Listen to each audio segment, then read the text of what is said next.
On today's show, we're checking under Hawaii's hood. Of course, the bad weather is coming, and so what?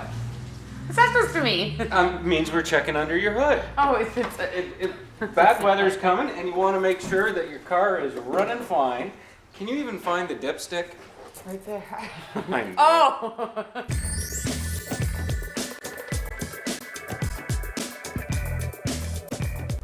Well, it is that time to start looking under the hood and making sure it's ready for the colder weather. And I gotta tell you, I gotta talk to the experts because Kenny's here to kind of fill us in because, you know, it is getting colder. You gotta make sure that your car is ready. And there are some things that we need to do, right? You're right.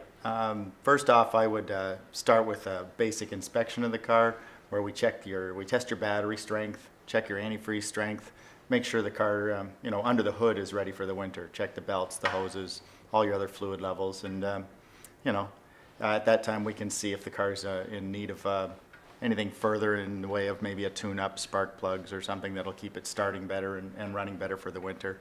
Winter's the hardest time on the vehicle, so you want to make sure that you're on top of that stuff. Now, is it like a necessity, especially before the winter months, you're saying, because it's harder on your vehicle, to make sure you go through these checklists of things to do? Because could it potentially damage your car?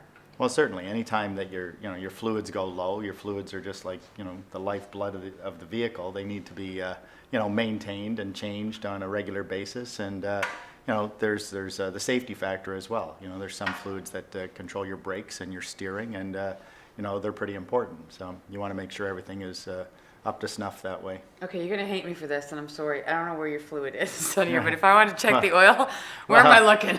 There's many different fluids that can be checked. Your oil is usually marked with a bright colored dipstick handle here, and it just There's a dipstick to your left or to your right now. Yeah, there you go. Now, when I'm doing this, okay, here's my question.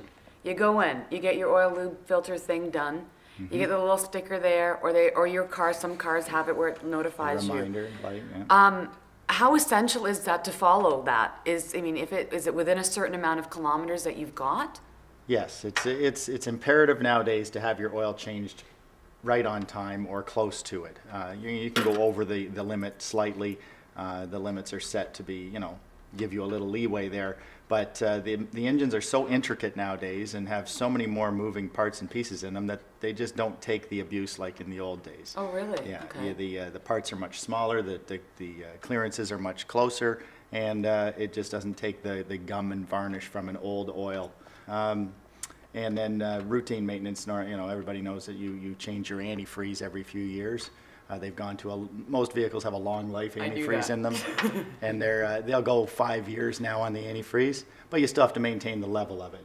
It does evaporate, and so those things are checked. If you go to a reputable garage, Reputable garage, like this one right here. Yeah.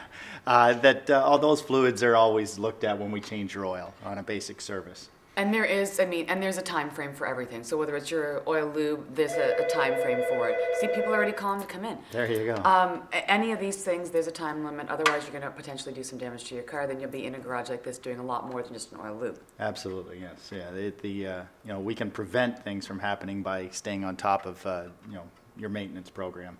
Biggest message you can get up to people who are ready to do the maintenance on their car? There's, like I say, get it if you haven't been in a garage recently. And the quick lube places aren't really on top of this all the time. They look at things under the hood for you. That's great. They make some recommendations, but they're not, licensed mechanics, and they'll only sell you what they're capable of doing in that situation or in that atmosphere there. So we like to get the car on a hoist, and we'll look at your tires, recommend that the tires be rotated or changed if necessary. One of the big things people don't realize nowadays, most cars are front-wheel drive. The front wheels do 100% of your steering and probably 80% of your braking. So if you have two tires that are not quite as good, you'd like to keep those on the back. So you have better control of the car because like I say, all the steering is done with the front tires. So if you have if you can't afford new tires, in the front. Put the best ones on the front and save your money until you can. I like that. Well, more on tires too coming up because Bevan's going to chat with you a little bit. He might have a few more questions than I do. Wonderful. Looking forward to it. We'll have Bevan in just a sec.